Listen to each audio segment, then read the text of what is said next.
pemerintah negara di laut, yang kita simpelkan saja menyebutnya Coast Guard. Tugasnya melayani dan memberi kemudahan seluruh masyarakat laut. Tetapi kapal tidak hanya lalu lalang di laut, kapal juga keluar masuk pelabuhan. Sehingga di pelabuhan harus ada sistem pemerintahan di pelabuhan, namanya Port State. Terdiri dari apa? Kepala Pemerintahan Pelabuhan dan CIQP, Custom, Immigration, Quarantine and Port. Ini sistem pelabuhan, karena kapal juga keluar masuk pelabuhan. Ketika kapal keluar masuk pelabuhan, dia harus memiliki custom clearance dari bea cukai untuk barang-barangnya. Dia memiliki immigration clearance dari imigrasi untuk penumpang dan krunya. Dia harus memiliki karantin clearance dari kesehatan untuk penyakit hewan dan tumbuhan, dan dia juga harus memiliki seaworthiness clearance dari apa? Dari perhubungan laut untuk laik laut kapalnya, laik laut sertifikasi krunya, dan laik laut krunya sendiri. Setelah dia memiliki 4 clearance ini, maka kepala pemerintahan di pelabuhan yang ditunjuk oleh pemerintah, siapa? Hari ini mungkin KSOP atau Sabandar, dia mengeluarkan port clearance namanya. Jadi bukan surat izin belayar atau olah gerak, tapi port clearance. Artinya kapal itu sudah clear di pelabuhan, sehingga dia boleh berjalan sesuai dengan tertulis di port clearance itu. Tidak boleh ada satu setan pun yang cegat dia di laut. Karena apa? Karena dia membawa hajat hidup orang banyak. Jadi siapapun instansi yang mencegat kapal di laut, kapal dagang lain itu, sebenarnya itu subversif ekonomi. Karena dia menghambat lalu lintas logistik nasional.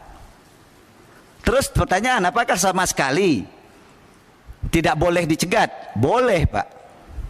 Kapan dia boleh? Ketika dia tertangkap tangan melakukan kejahatan di laut, atau berdasarkan informasi intelijen maritim, dia akan melakukan kejahatan. Tapi dia hanya boleh dikejar, diberhentikan. Dikejar ini termasuk hot pursuit, kejar berterusan sampai ke negara lain pun boleh. Diberhentikan dan diperiksa secara ad hoc pada tingkat penyelidikan saja. Oleh siapa? Oleh Coast Guard atau oleh kapal perang berdasarkan permintaan Coast Guard. Karena mungkin tadi di wilayah itu tidak ada kapal Coast Guard-nya, ada kapal perang, minta tolong kapal perang. Tapi hanya pada tingkat penyelidikan, ad hoc penyelidikan. Ketika dalam penyelidikan ditemukan bukti kuat dia melakukan kejahatan, maka dia harus dibawa ke pelabuhan umum terdekat kepada Port State. Untuk apa? Untuk diteruskan kepada tingkat penyidikan. Oleh siapa? Oleh PPNS Bea Cukai kalau itu urusan barang, oleh PPNS Imigrasi ketika itu urusan orang, oleh PPNS Kesehatan kalau itu urusan penyakit dan segala macamnya, dan oleh PPNS Perhubungan untuk laik laut sertifikasi, atau oleh polisi di pelabuhan kalau ada tindak pidana umum.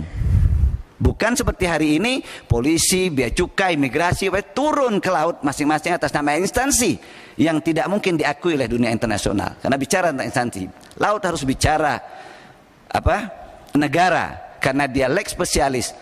Maka dia harus ada single authority supaya ada single responsibility. Itulah sistem pemerintahan laut. Jadi Coast Guard Indonesia adalah sistem pemerintahan laut, bukan patroli instansi.